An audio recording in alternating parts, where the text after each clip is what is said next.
número 2, né, da nossa revista, e é uma lição muito apropriada para o nosso momento. Nós estamos nesses dias em oração forte nos lares, oração em família por avivamento.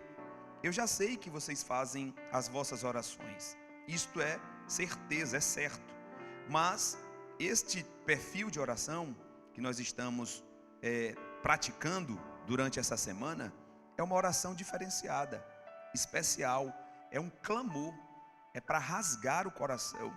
É isso que nós estamos fazendo. Então, parabéns a todas as famílias da DEF Odivelas.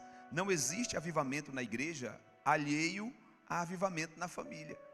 O avivamento, para ele ser verdadeiro, ele tem que começar nas casas, ele tem que começar nas vidas que compõem a igreja.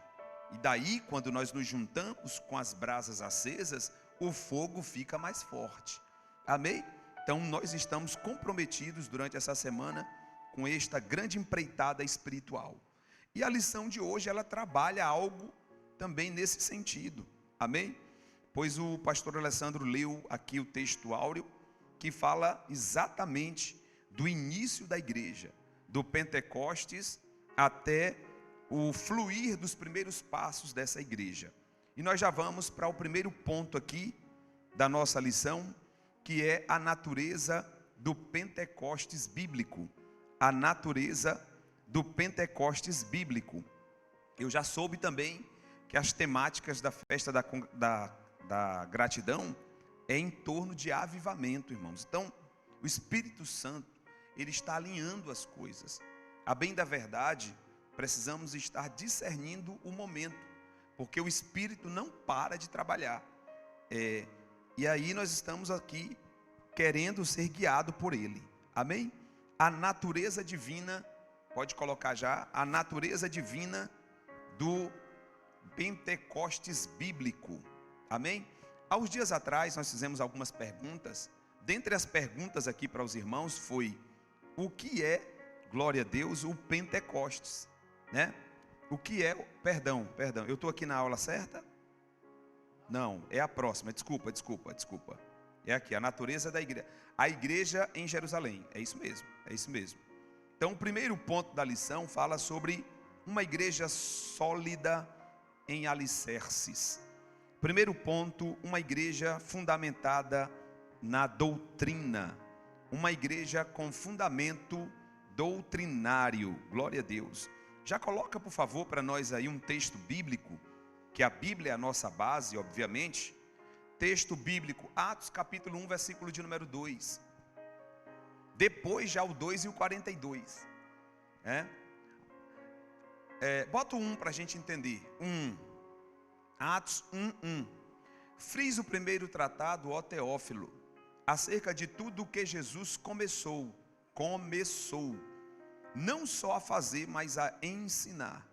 Então Jesus, ele fazia e ensinava, até o dia em que foi recebido em cima, depois de ter dado mandamentos pelo Espírito Santo aos apóstolos que escolhera.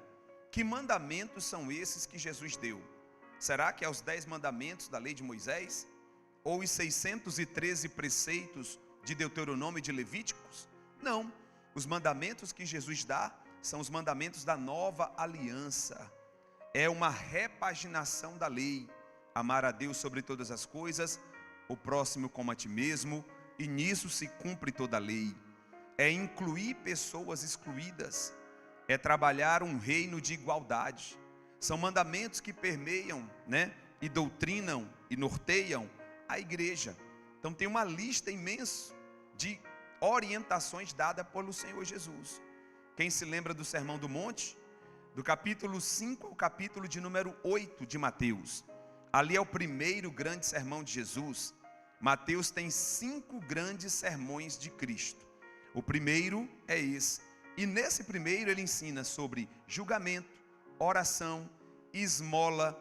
Nesse primeiro ele ensina sobre confiar em Deus, solicitude da vida e a postura de um cristão nos primeiros versos do capítulo 5. Os que choram, os misericordiosos, os mansos, Tudo isso é orientação doutrinária, no sentido de comportamento. Amém? Então, o que Lucas está trazendo aqui, e aí eu quero trazer uma informação para vocês, apenas do ponto de vista histórico. Lucas e Atos dos Apóstolos eram um livro só. Não havia essa divisão até o século IV. Até o século IV, Atos e Lucas era só um rolo. A partir do século IV, com a tradução chamada Vulgata Latina, de Jerônimo, ele dividiu. Virou Atos dos Apóstolos um livro e Evangelho de Lucas outro livro. Tanto é que os dois livros começam da mesma forma.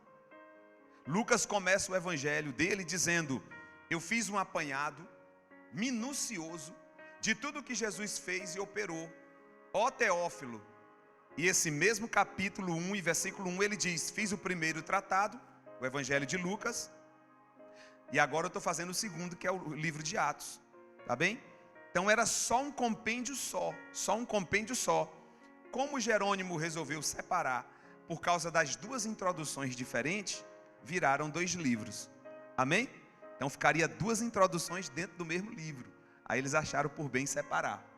Só que ele diz que até o dia em que Jesus foi recebido em cima, Jesus ensinava,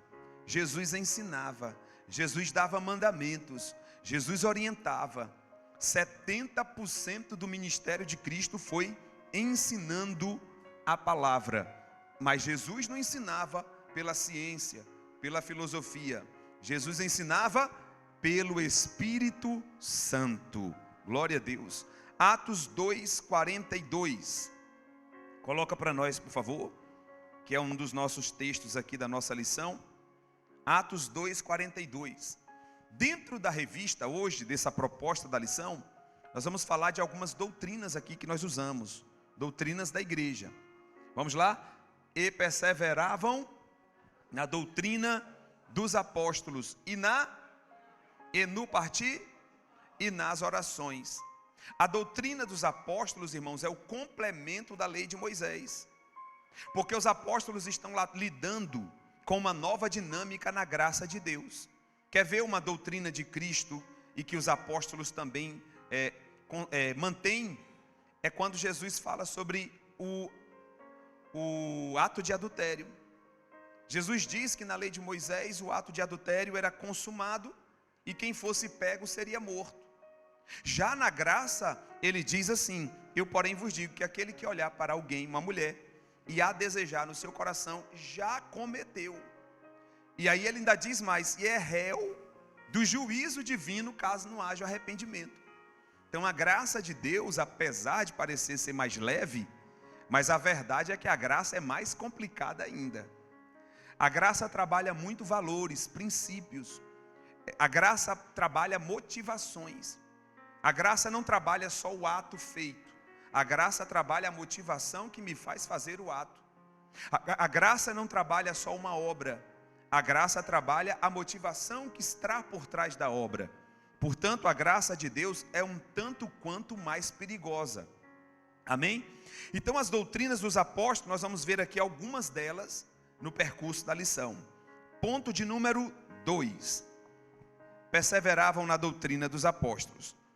Ponto de número 2. A expressão diz muito sobre o processo de discipulado da igreja de Jerusalém. Deixa eu abrir uma aspa rapidinho aqui. Irmãos, o discipulado ele é fundamental para todo crente, todo cristão. Um cristão que pulou o discipulado, pastor, o que é o discipulado pelo amor de Deus? Discipulado é o primeiro contato que a gente tem com o texto bíblico. O discipulado é quando a gente é orientado sobre as doutrinas fundamentais: perdão, reconciliação, amor, céu, inferno, santificação. Um cristão que pula essa etapa da revista do discipulado, ou nunca foi discipulado, ele se torna um sobrevivente dentro da casa do Senhor. Alguém que sobrevive pelos seus próprios atos, os seus aprendizados, as políticas que aprende, os comportamentos que vai aprendendo, as autodefesa, os ataques. Ele vai sobrevivendo com aquilo que ele vai adquirindo. Os cacuetes de pregador, as orientações básicas apenas de um cultinho de ensino que não serve para muita coisa. O que serve para muita coisa é a leitura diária e o contato com as doutrinas bíblicas. Um crente que não sabe o que é a salvação, um crente que não sabe o que é o perdão, como esse crente vai viver o perdão? Como esse crente vai perdoar? Tem dificuldade de perdoar, porque nunca aprendeu sobre o perdão. Um crente que não sabe sobre santificação, para ele tanto faz falar mal de alguém ou não, é indiferente. Por quê? Porque ele não aprendeu os rudimentos da fé. Paulo, escrevendo aos Gálatas, ele diz assim: alicerçai-vos nos rudimentos da fé. O que são os rudimentos da fé? Os conceitos básicos doutrinários que nos norteiam. Amém, irmãos? Então eu vejo nesses últimos dias, não é na igreja de Adivelas, é na igreja em geral, uma crise de discipulado. As pessoas não sabem se posicionar da forma certa, porque não tiveram acesso à doutrina e o conhecimento certo. E isso faz com que a gente reaja à vida da forma errada. Mas nós estamos aqui, graças a Deus que essa igreja tem 2 cultos de ensino, e nós vamos lutando, tateando e caminhando, e aprendendo juntos uns com os outros. Amém? Eu queria perguntar para a nossa irmã Rose aqui nessa noite, o que é perseverar? Irmã Rose, o que é perseverança ou perseverar? Por favor. Glória a Deus. O que é perseverar? Na sequência, Rose, isso, ela mesma, missionária Rose.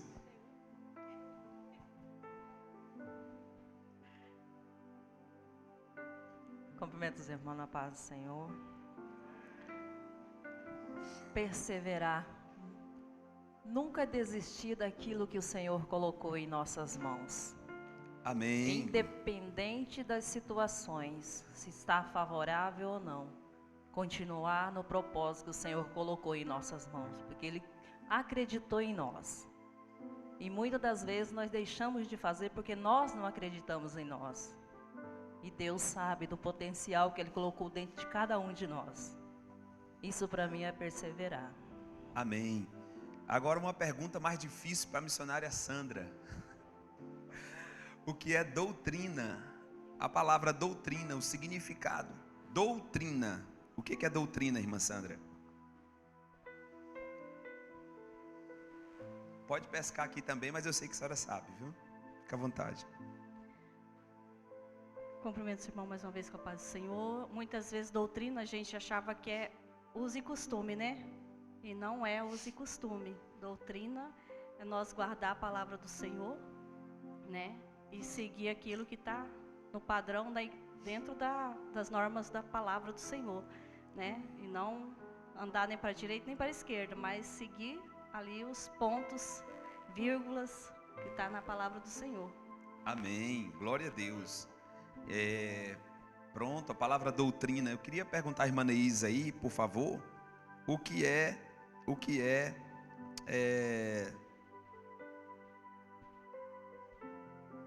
deixa eu pegar aqui rapidinho. Discipulado, irmã Neisa, na sua opinião, o que é discipulado? Discipulado. Discipulado é reproduzir, é o que a gente aprende. Pronto, discipulado é isso, é um treinamento que a gente tem, né, que nos dá condições e conhecimento para sabermos os conduzir. Muito bem, então a palavra doutrina aqui no comentário da revista, ela vem de um termo grego chamado didaquê. Diga comigo, didaquê, que significa ensinar e instruir. E a irmã Sandra trouxe algo muito sério.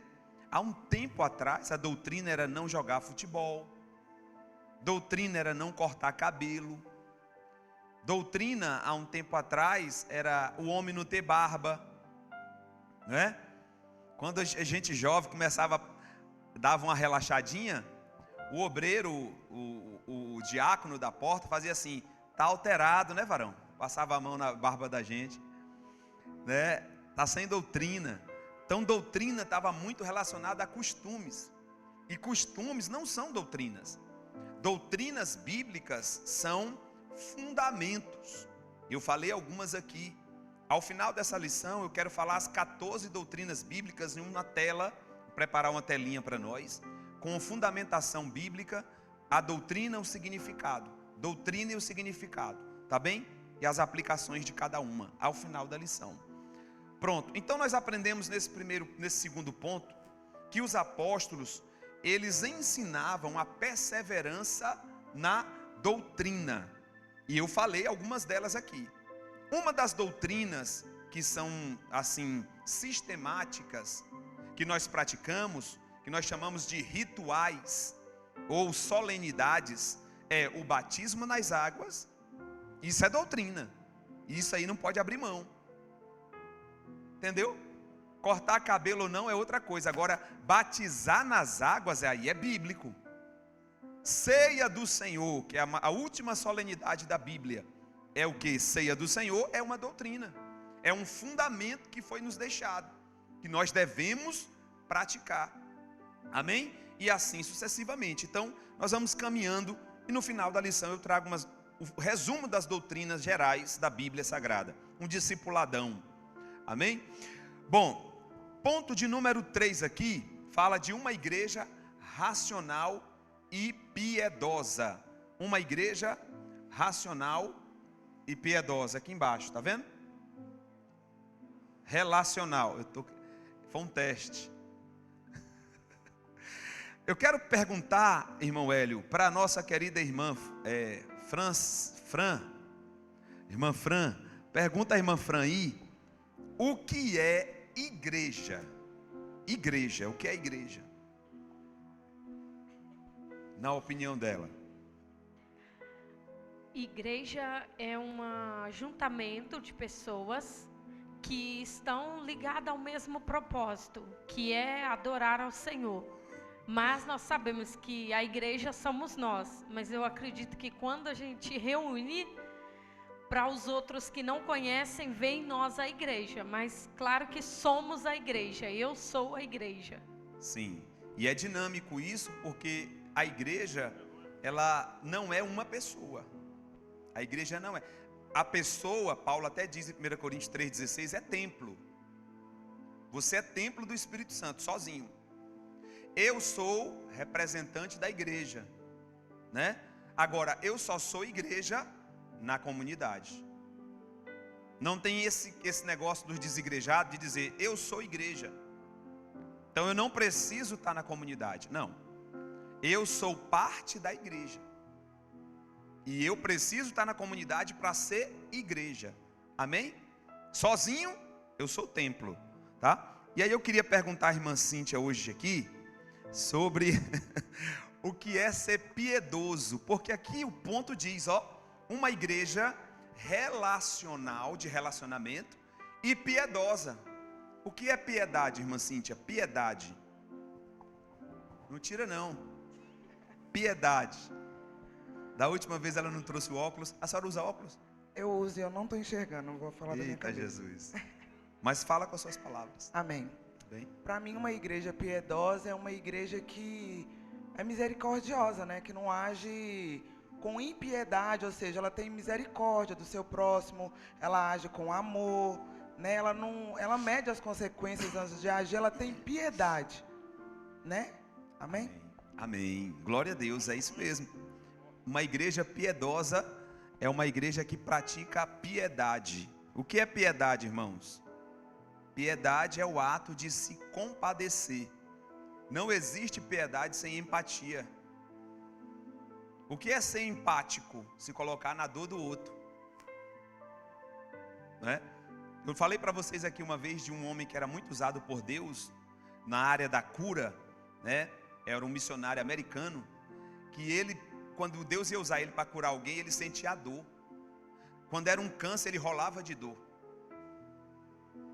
Ele sentia a dor da pessoa, literalmente, fisicamente no corpo dele. Era um mistério sobrenatural. E quando ele tocava, em lágrimas, Deus curava. Então ser piedoso é sentir. Se eu estou vendo alguém passando por uma coisa, e eu oro assim, Senhor, vai lá, toca nela lá, faz alguma coisa lá. Agora se eu estou aqui, Deus, aquilo ali é difícil, aquilo ali dói, aquela situação ali é opressora, ajuda a tua serva, sentindo. Aí a oração tem outra eficácia, ser piedoso. Amém, irmãos? Mas essa igreja também ela é relacional. E aí eu queria pedir aqui para falar, para a nossa querida Luciana falar. Na sua opinião, Luciana, o que é relacionamento? Relacionamento, o que é isso? Relacionamento, para mim, no caso, é a igreja que procurava, as pessoas que procuram ter uma boa convivência, um bom relacionamento entre si, entre a igreja. Amém, maravilha. Então relacionamento é tentar conviver. Isso é muito sério, porque se eu me excluo, eu estou escrevendo um livro aí, o nome do livro é Fogo Estranho. Esse livro é fruto de um confronto comigo mesmo, partiu de um confronto comigo mesmo, espiritual. E aí veio esse tema, e com base nesse tema eu já estou em mais de 100 páginas, Fogo Estranho, tá? E dentro desse fogo estranho, uma das coisas que eu aprendi é que se eu não me lançar à convivência, eu não cresço. A forma mais prática, pedagógica de crescer é se permitir ser pisado no pé. Ouvir alguma coisa que não gostaria de ouvir, você ouve. Aí o que é que você faz com isso agora? Pronto. O próximo passo da sua vida depende de como você lida com isso. Se você foge, não cresce. Se você se lança, não, eu vou passar por cima disso, eu vou lidar com isso, eu vou perdoar. Cresceu. Tá bem? Então isso é muito importante. O relacionamento, irmãos, ele é um desafio. Porque, irmãos, aqui cada um tem uma cabeça. Cada um de nós tem um mundo. Desde a cultura dos pais até os ambientes religiosos que nós passamos. Eu passei por uma igreja que tinha um modelo. Outro passou por uma igreja que já tinha outro modelo. E agora nós estamos aqui juntos. Às vezes o tempo do pensamento de um não é o tempo do pensamento do outro. Tem um mais acelerado, tem um mais devagar, não é? Tem um que fala mais, tem um que fala menos. E o desafio agora é o quê? Conviver. Mas nós não podemos recuar. Eu sinto o Espírito Santo falando comigo aqui, conosco nessa noite. Não recue. Avança. Porque, irmãos, nós fomos chamados para aperfeiçoamento. Outra coisa, se não tem relacionamento, não tem piedade. O que é piedade? Piedade é a prática de colocar-se no lugar do outro, de colocar-se na dor do outro e de ser amoroso. Agora, como é que eu vivo isso sem o relacionamento? Amém? Bota aí, por favor, Atos capítulo de número 3, versículo de número 1. Atos capítulo de número 3, versículo de número 1. Irmão, isso aqui é um negócio terrível, igreja. Pedro e João subiam juntos ao templo a hora nona, a hora da oração, a hora nona, diga juntos. Como é que eles subiam? Juntos. Agora, irmão, presta atenção aqui. Pedrão e João. João, um cara fleumático. Pedrão, um cara colérico, sanguíneo. Mas os dois andavam porque tinha algo maior que os unia e os fazia mover-se em prol desse algo maior. Existia uma missão que era maior do que o jeitão de Pedro e o jeitinho de João, e fazia com que os dois, eu não tenho dúvida de que tinha batimento de cabeça. A gente é que enfeita às vezes a Bíblia e diz assim: não, eles eram homens de tão amigo de Deus e de tanta oração que eles quase nem pisavam no chão. Não, irmãos, É só a gente ler Romanos 7 que a gente vai ver um Paulo rasgando a alma. Então Pedrão e João estão subindo juntos. Por quê? Porque só há relacionamento quando há unidade. E eu já falei, unidade é diferente de unanimidade. Tem gente pensando que unanimidade é união. Não. União é unidade. O que é unidade? Pensamentos diferentes, cabeças diferentes, mundos diferentes, movidos por um único objetivo. Comunhão é isso. Agora, unanimidade é satânica. Um lugar onde todo mundo concorda, tem diabo lá. É cão purinho. Porque nem o colegiado de Jesus todo mundo concordou. E Jesus considerou, ponderou. Nem no colegiado de Jesus, dos 12, eu estou falando só dos 12, né? Nem dos 70, não houve unanimidade. Nunca houve em toda a Bíblia unanimidade. Mas eu sei na Bíblia onde houve uma unanimidade. Quando a terça parte do céu se uniu para subir acima do trono de Deus. Foi a única vez que houve unanimidade. E o preço foi alto. Amém? Então vamos aqui já para uma das nossas doutrinas bíblicas. O batismo. Uma igreja observadora dos símbolos cristãos. Ali tem símbolo, mas ali pode ser traduzido por solenidade, fica melhor, tá bem? Uma das primeiras práticas que nós como igreja perpetuamos, que Jesus trouxe e João também, é o batismo. Vamos fazer essa leiturinha aqui juntos, para a gente não dormir? 1, 2, 3 e...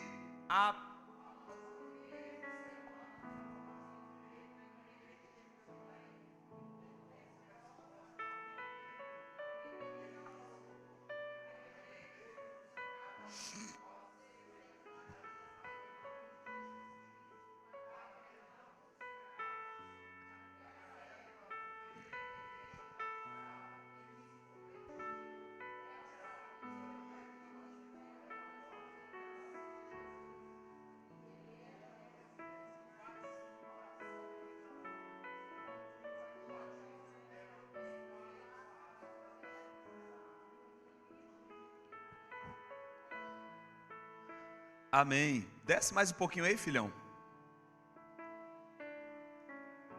O batismo era um dos passos da fé cristã. Aqui, isso.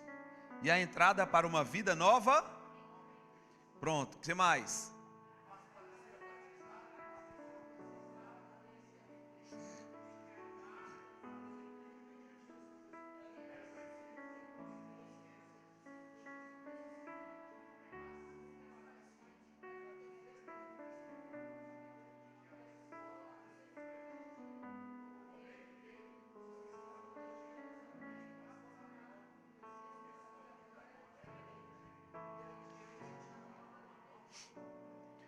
Então, com base na Bíblia Sagrada, nós não batizamos criança, por exemplo.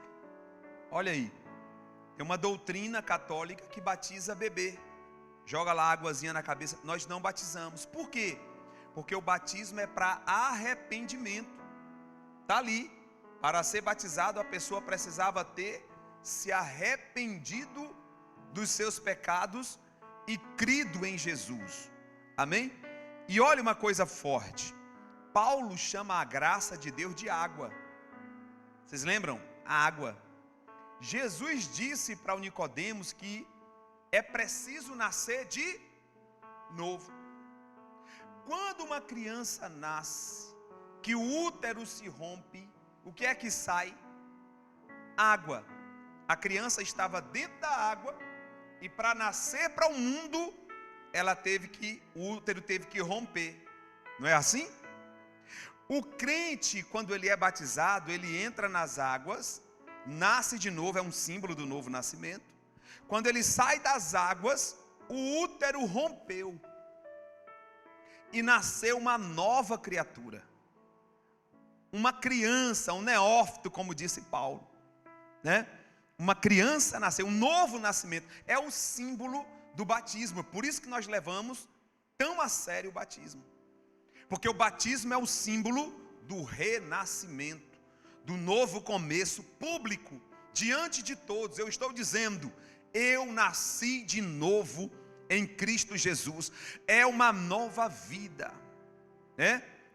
Os hábitos vão mudar, a mente vai mudar, o pensamento vai mudar, as obras vão mudar.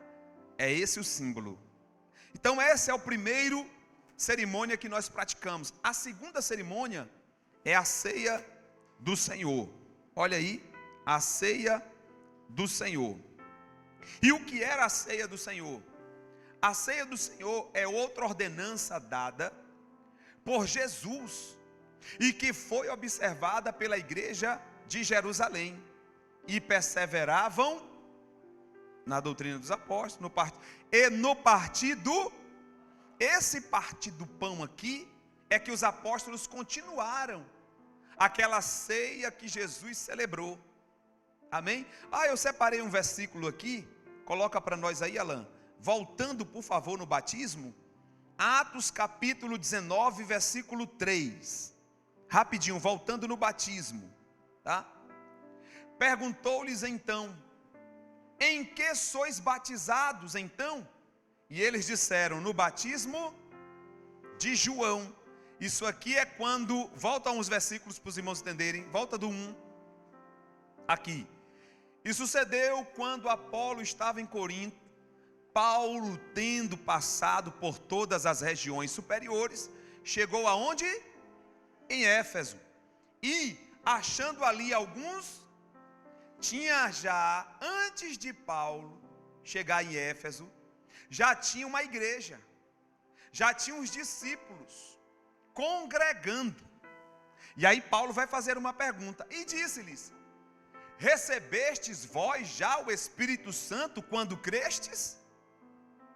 O que dá a entender é que esses discípulos, eles são antes de Atos 2.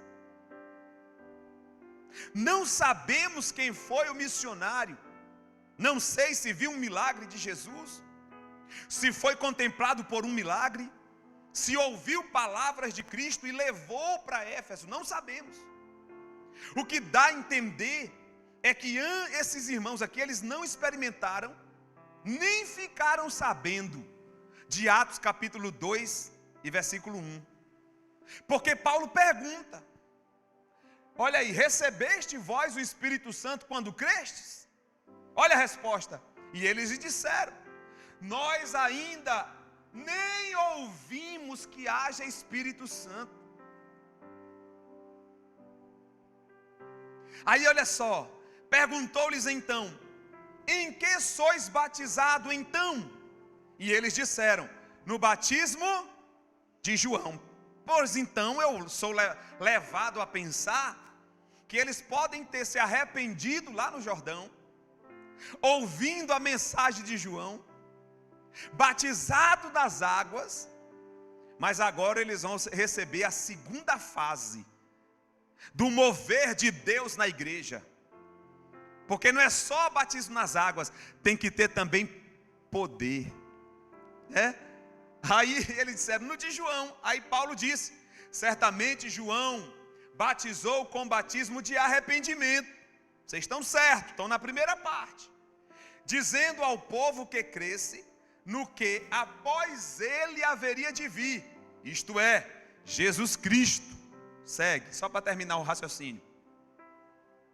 E os que ouviram foram batizados em nome do Senhor Jesus. Então agora eles foram cheios de poder. Amém? Cheios de poder. Glória a Deus. Então, irmãos, eu aprendo aqui nessa noite, né? Olha aí, versículo 6. E impondo-lhes Paulo as mãos, veio sobre eles o Espírito, e falavam línguas, e nós estamos precisando disso.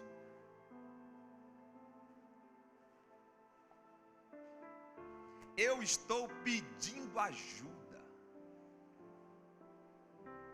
porque aqui não é igreja, onde a igreja se baseia num líder. Isso não é evangelho de Jesus. Um líder poderoso, que arrebanha uma multidão, faz milagre até, conduz o povo, não ensina a ler a Bíblia. Fiquem só na minha palavra, é assim. Mas ele é poderoso, aí todo mundo fica, aí quando ele morre acaba a igreja. A igreja de Jesus não. A igreja de Jesus, ela conta, a Assembleia de Deus tem esse modelo. Qual é o modelo? De criar ensinamentos, promover a leitura da Bíblia, criar líderes para continuar a obra. Porque aqui a obra não é de homem, a obra é de Jesus. Se ele morreu e a obra continuou, morrendo qualquer um, a obra continua. Não é assim, irmãos? Porque houve o quê? Discipulado. Amém? Eu estou batendo muito nessa tecla aqui nessa noite, né? Mas nós precisamos de poder, irmãos. E eu estou nessa noite, mais uma vez, impulsionando os irmãos. Busque um dom da parte de Deus. Demande tempo. Invista da sua vida, da sua mente, do seu físico. Busca por dom. Esses homens, quando eles receberam por meio da ministração de Paulo o Espírito Santo, foram batizados e já profetizavam. Amém? Vamos começar a profetizar. Eu creio nesse mistério aqui. Antes de eu sair daqui, vai ter profecia e cumprimento de profecia, vai ter dons sendo distribuídos no meio da igreja. Já tem, só precisa despertar, como Paulo orientou a Timóteo. Desperta o dom que há em ti. Agora olha que coisa forte, o Espírito Santo trouxe na minha mente agora aqui. Olha que coisa forte. Atos 2, eles receberam, sim ou não? Receberam. A partir do momento que o Espírito desceu em Atos 2, agora o Espírito é transmitido por imposição de... Presta muita atenção nisso aqui. Porque nós carregamos autoridade. Nós carregamos poder. Nós carregamos a senha. Paulo está dizendo assim: vocês foram batizados? Fomos. Em qual batismo? De João. Você não conhece sobre o Espírito? Não, mas eu tenho para dar para vocês.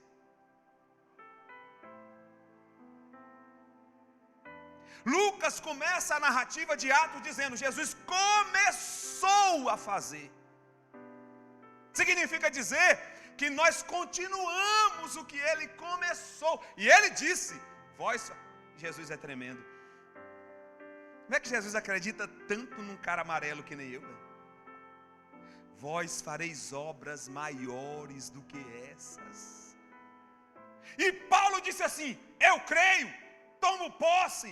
Chega em Éfeso, tem um grupo de irmãos. Ao invés dele dizer assim: vem cá todo mundo, você não sabe de nada, eu que vou fazer tudo aqui, eu que boto para quebrar. Não, Paulo disse assim: vocês conhecem o batismo no Espírito Santo? Não, pois eu tenho para dar. Eu quero nessa noite que você saia daqui deste culto dizendo: eu tenho o que precisam, eu tenho poder, eu carrego unção, eu carrego a senha do Espírito Santo, eu tenho a chave que destrava o poder do Espírito Santo sobre vidas.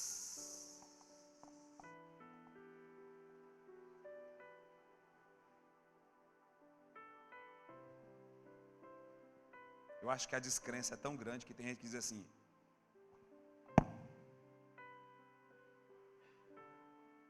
eu não. Deve ser outro. É tu. Você veio nesse culto nessa noite. Jesus te chamou, lavou você com o sangue dele e lhe deu o comissionamento.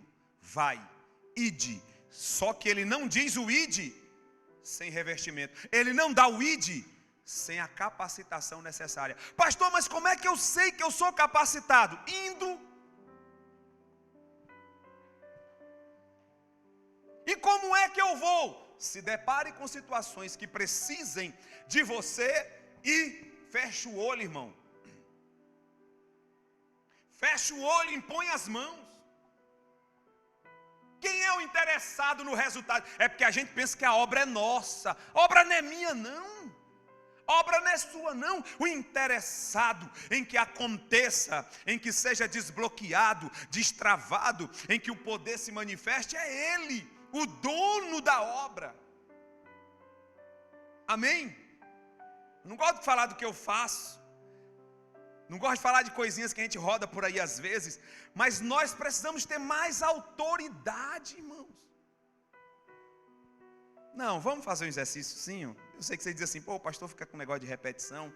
Faz um negócio, um exercíciozinho assim. Minha alma, eu carrego. Vamos lá? Eu carrego um poder que nem o governo americano, nem o exército mais letal do mundo, o exército americano tem o poder que eu carrego. E sabe o que o diabo mais trabalha nesses últimos dias? Você não.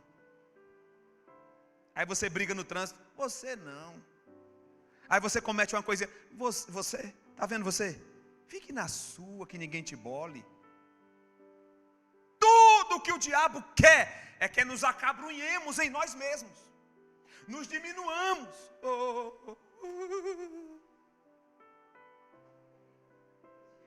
E Deus, Jesus, eu aposto tudo. Eu vejo um Jesus vibrante olhando para nós com os olhos brilhantes, dizendo: eu aposto em você, eu aposto em você. Só para você saber o quanto eu aposto em você. Eu não vou nem falar do que Deus fez quando te criou, eu vou falar do que eu fiz quando te resgatei. Eu derramei todo o meu sangue. Se um dedo de Jesus nos salvasse, bastaria. Se uma mão de Jesus nos salvasse, bastaria. Mas Ele derramou o sangue todo. Irmão, em nome de Jesus, creia mais em você. Em mim não, pastor. Não, estou dizendo para você crer em você no sentido de salvação, não. É acreditar que Deus te deu algo grande. Deus, e outra coisa, a igreja precisa disso, sua família precisa disso, o entorno dos que vivem perto de você precisa disso. Deus te, eu vou repetir porque tem gente que está assim, Deus te deu isso. Eu estou dizendo, aí você diz assim, ali é Paulo, Jesus, pastor, baixa a bola, ali é Paulo, pastor. Paulão, pastor, pastor, começou o ministério já com 3 dias de jejum. Quem sou eu perto de Paulo? Você é alguém, só tenho que dizer isso nessa noite, é alguém que Jesus apostou tudo. Eu posso até não ser um Paulo nas habilidades, no conhecimento e na unção, mas eu sou alguém que Jesus apostou tudo. E se Ele apostou tudo, é pecado pensar diferente. É contravenção pensar diferente. Um Deus que está dizendo, eu creio, eu acredito em você, eu invisto em você, eu te dei um espírito para comunicar comigo, e eu dei o meu filho para te perdoar e resgatar, e agora você está desbloqueado. O problema, irmão, é que a gente não sabe lidar com os nossos perrengues. Jesus, eu xinguei. Tá vendo, Jesus? Me deixe quieto mesmo, me deixe quieto. Jesus, eu agora desejei mal para o irmão, para ele morrer. Jesus, eu não presto, não dá para mim. Vou ficar na minha, é melhor para mim. O diabo é isso mesmo. Coerente, sábio, inteligente, fique na sua mesmo. E a igreja precisando da habilidade, da autoridade, do investimento que o céu investiu em você. A igreja precisando, mas você, eu topei ali, xinguei todo mundo. Está vendo? Eu não presto. Está diminuindo o sangue? Irmã Cláudia, a senhora tem que chegar naquela casa dizendo assim, chegar lá e dizendo assim, acabou de chegar. Não chegou Elias não, chegou Claudinha. Estendendo a mão.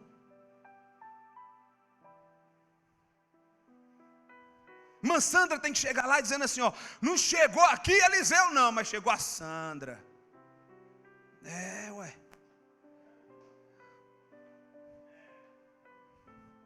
Estamos vivendo uma crise de permissão, a gente não se permite crer. E Jesus está aí, eu fico pensando, o apóstolo Paulo disse assim, eu quero, bora, é comigo. Paulo, mas estão lá em Jerusalém conspirando contra você, armando para te matar, e eu, e Neco? Não é comigo não. Se eu fosse, senhor, mandar um recado para ele, vai lá, que a conspiração está grande. Paulo não vai para Jerusalém. Não vai para Jerusalém? É claro que eu vou ter um problema doutrinário lá. Eu vou lá, sabe por quê? Porque eu sei o Deus que eu... Se é para me morrer lá, vai ser lá. Se não for lá, não será lá. E ponto final. E acabou. Eu vou fazer o que eu sei que precisa ser feito. Eu só sei de uma coisa. Quando Deus olha para nós, Ele vê o quê? Vasos de barro contendo tesouro. É de barro, é frágil, é fraco. Cuidado comigo, eu sou frágil. Tem um ditado na Bahia: vai devagar que o vaso é de barro. Precisamos ter cuidado um com o outro para nós não trincar um ao outro. Mas o que a gente carrega, a estrutura é frágil, mas o que a gente carrega...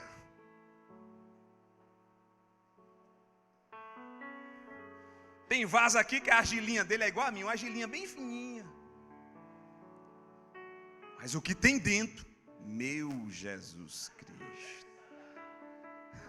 Derrame, irmão, derrame. Pastor, mas eu nem estou cheio. Tu só vai saber se você tem ou não se tu derramar. Vocês nunca ouviram falar no testemunho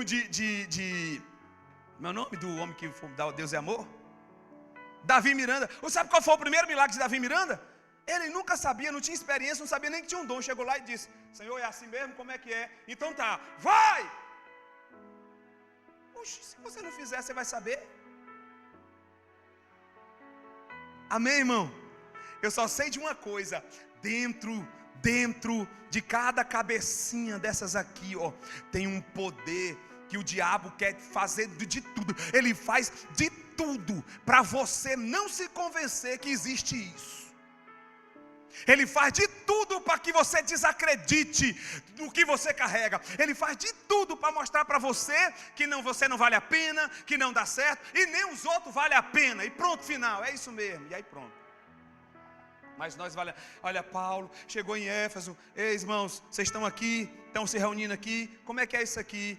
Não, nós somos batizados no batismo de João. Nós nos arrependemos, Paulo. Vocês conhecem o poder do Espírito Santo? Não, então lá vai para vocês aí, poder do Espírito Santo. Estenda a mão, diga comigo: eu vou estender a mão.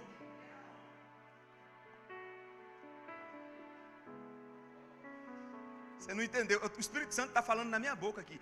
Estenda a mão, deixa-o comigo, deixa na minha conta, bota na conta. Eu sinto o Espírito Santo nessa noite dizendo: eu te dou um cheque em branco. Em que sentido, pastor? No sentido de ter ousadia. Vai lá, bota a mão e deixa ver o que é que vai acontecer. Deixa cair na conta do céu, que lá tem fundo para cumprir a palavra que Deus vai te dar nesse ambiente que Deus precisa que aconteça. Meu Deus, eu ia para a ceia já e está acabando o tempo, mas Deus falou: volta aqui e vira sua chave, cabeçudinho. Isso é comigo. Vira a sua chave, viu, rapaz? Pare de ficar dizendo: a irmã chegou, uma senhora chegou, Intermarché. Pastor, você é pastor? Eu vejo você falando aqui sempre com o pessoal que você é pastor, né? Você é pastor? Olha aqui, um inchação. Olha aqui. Irmã. Jesus cura. Jesus é bom. Vou jejuar por você. Hoje eu até jejuei por 4 famílias nossas aqui. Vou jejuar por você, viu? Vai dar tudo certo. Espera aí, Jesus, faz aí um milagrinho, tá bem? Ok. Deus te abençoe, filha. Fecha os olhos e bota o cheque. Em nome de Jesus. Pastor, e se não acontecer? Problema do inferno. Não é seu, não. Se não acontecer, pastor, é porque Deus sabe o que faz. De quem é a responsabilidade? De Deus. Agora nós precisamos ter. Irmão, cabe a nós, não é o efetuar. O querer e o efetuar é dele. O que cabe a nós é. Quem vai estender a mão aqui? Amém? Vai cair demônio em locais que você frequenta. Você vai estender a mão. Você vai estender a mão. Amém, irmão? Vai estender a mão. Glória a Deus. Uma vez a gente fez uma oração por telefone. Bota a mão, bota a mão. Peraí, pastor, mas peraí. Bota a mão. Em nome de Jesus, em nome de Jesus. Você crê? vai sair capeta pela janela. Aleluia! Vamos lá. Ah, Jesus, olha aqui, ó. A igreja se blinda. Quando é que nós nos blindamos para manter a autoridade? Quando nós ceiamos, comungamos. Corpo, diga corpo. Eu sou corpo, membro de vocês. Vocês são membros uns dos outros. Precisamos uns dos outros. Tem um membro ferido, faz um negocinho aí, um curativo. Dá um diclofenaco espiritual. Mas não deixa o membro ferido e nem esquece o membro para trás. Vamos caminhando, porque nós somos corpo. É por isso que eu fico ligando para os outros, conversando o tempo todo. Bora. Não. Bora, corpo, funciona. Amém, irmãos? Então nós somos corpo, membros uns dos outros. Quando é que a gente prova essa verdade? Na ceia. Na ceia nós comungamos uns com os outros. Na ceia o diabo fica revoltado na ceia. Por quê? Porque a ceia aponta para duas coisas. Primeiro, para o passado. Fomos perdoados na cruz do Calvário. E para que mais? E para o futuro. Nós estamos ensaiando as bodas do Cordeiro no céu, com o Senhor Jesus, aonde será a última ceia nossa praticada. Por enquanto, nós estamos ceando. Por isso que Paulo diz em 1 Coríntios 11, 26, até que venha. Por quê? Porque terá uma última ceia lá. Enquanto a última não chega, nós estamos ceando. E o diabo se mordendo. Hoje eles continuam acreditando. Mais um mês, eles continuam acreditando. Não pode, mais um mês, ela apareceu, não. Eu armei de tudo para ela desistir, mas ela apareceu, mais um mês. Amém, irmãos? Deus é grande. Ceia do Senhor, não vou falar mais sobre isso. E para terminar, falta 4 minutos para terminar. Uma igreja modelo. Aqui em nenhum dos pontos tem uma igreja perfeita. Em todos os pontos aqui tem uma igreja relacional, uma igreja piedosa, uma igreja que vive a doutrina dos apóstolos e agora uma igreja modelo. Eu não encontrei nenhum ponto com a igreja perfeita. Eu acho que nós aqui, se a gente chegasse na igreja de Jerusalém, no primeiro século, a gente ia ficar de cara com algumas coisas. E acontece isso aqui. Por que o senhor diz isso, pastor? Não é a igreja do poder, da efusão do Espírito Santo, não é a igreja dos dons, não é a igreja que está crescendo, não é a igreja nascente, não é a igreja que viu Jesus subir. É tudo isso. Mas é a igreja de gente. Nós ia chegar lá. Talvez não fosse nem muito bom andar muito com Pedro. Pastor, mas cheio do Espírito Santo. Cheio do Espírito Santo, ele ficou mais ousado, mais poderoso. Ele ficou mais destemido. Ele deixou fluir mais. Mas continuou sendo Pedro, aqui e acolá. E Paulo? Se nós estivéssemos na discussão de Paulo com João Marcos, muita gente ia dizer, tá vendo? Não tem jeito não. Não dá jeito, isso não dá certo. Vai afundar. Afunda não. O dono é Jesus. Amém? Uma igreja modelo. Qual é essa igreja modelo? Uma igreja cheia de dons. Uma igreja, primeiro, reverente. Irmãos, nós precisamos ser mais reverentes aqui. Eclesiastes diz, guarda o teu pé. Pé significa prioridade, caminho. Quando entrares na casa do Senhor. Essa igreja, ela tinha reverência a quem? Ao pastor. Que pastor? Ao líder. Que líder? Reverência ao Deus que é dono da casa, que está na casa.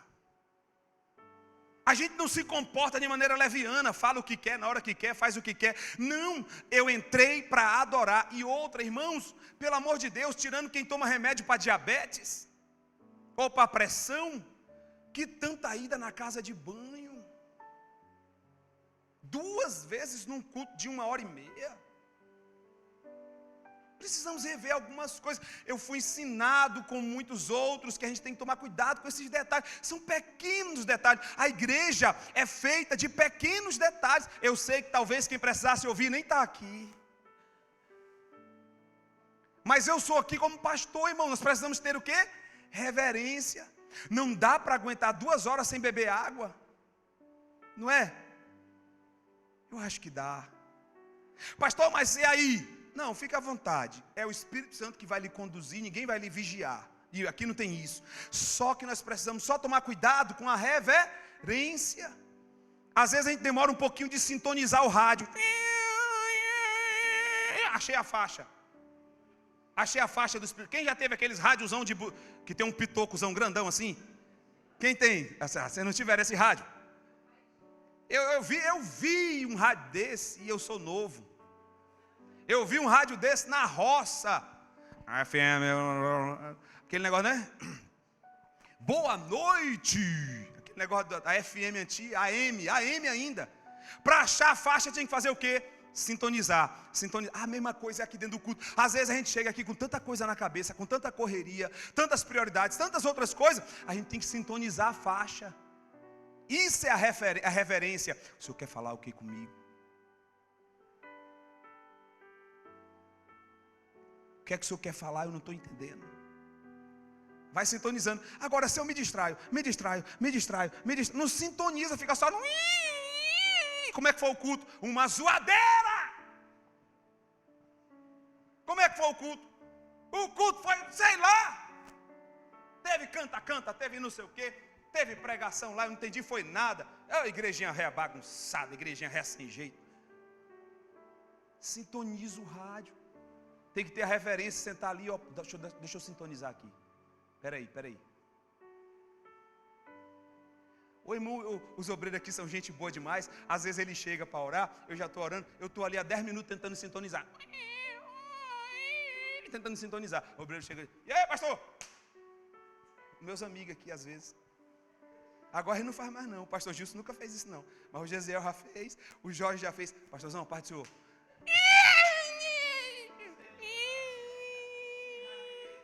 Ô rádio velho atribulado. É porque eu tenho mais dificuldade do que muita gente. Irmão, tem gente, eu vou dizer uma coisa. Eu invejo, inveja santa. Quem deita e dorme na hora. E quem ajoelha e ora já liga com o céu. Eu fico, não pode. Mas é verdade. Tem gente que ele ajoelha, liga na hora. Tem outro que demora. Eu sou do que demora. Não é porque eu oro muito, não, é mentira. É porque eu demoro para sintonizar. Já tem um que na mesma hora já acessa. Vai perguntar para Jesus, é problema deles com Jesus. Então, irmãos, em nome de Jesus, olha assim, ó, olhe para cá nessa noite. Reverência, lembre-se sempre disso. Vou sintonizar o rádio agora. Entrei na igreja, vou sintonizar o rádio. Quando eu ver alguém assim, ó, tá, aquilo ali está mais perdido do que aqueles rádios velhos, procurando a FM. Né? Em nome de Jesus, olha aqui. Essa igreja ela era cheia de dons. Os irmãos percebam, pelo amor de Deus, em momento algum aqui eu estou apontando alguém, eu estou falando da minha dificuldade. Tá bem? Não estou apontando ninguém não, a minha dificuldade. E eu sei que você é um ser humano que nem eu, às vezes também tem a sua. Olha só, essa igreja, irmãos, ela começou a experimentar. Olha aí, a palavra grega traduzida para temor é a palavra phobos, é uma palavra estranha, né? Phobos. Em cada alma havia temor. Eles tinham reverência. E eles tinham também o quê? Temor. Essa palavra significa reverência, respeito pelo sagrado. Havia um sentimento muito forte no coração deles em relação ao sagrado. Eu tenho dito aqui que a gente tem que tomar muito cuidado com igreja. Porque igreja é lugar que a gente se acostuma. Eu digo direto para a minha família, cuidado vocês, para não se acostumarem com o sagrado. Que a gente vai se acostumando. A gente que sempre acessa aqui vai se acostumando. Cuidado, entra aqui acreditando que tem novidade. acreditando que a porta abre do céu e desce coisa nova, desce coisas espetaculares. O Deus grande, Ele pode de repente fazer algo novo, diferente. Não se acostume. Eu falo, Alain, bate essa cabeça aí, não acostume não. Não acostume não, olhe lá, viu? Então a igreja, ela tinha temor. O que mais? Essa igreja era cheia de dons e também era uma igreja acolhedora. Amém, meus irmãos? Vamos nos colocar de pé. 9h em ponto. Aleluia. Desculpa às vezes algumas brincadeiras, tá bem? Mas às vezes eu preciso até sintonizar a minha vida e aí uma brincadeira me dá uma despertada. Amém? Deus abençoe a vida de vocês. Olha, quando tiver qualquer coisa aí, você faz assim, ó, é comigo.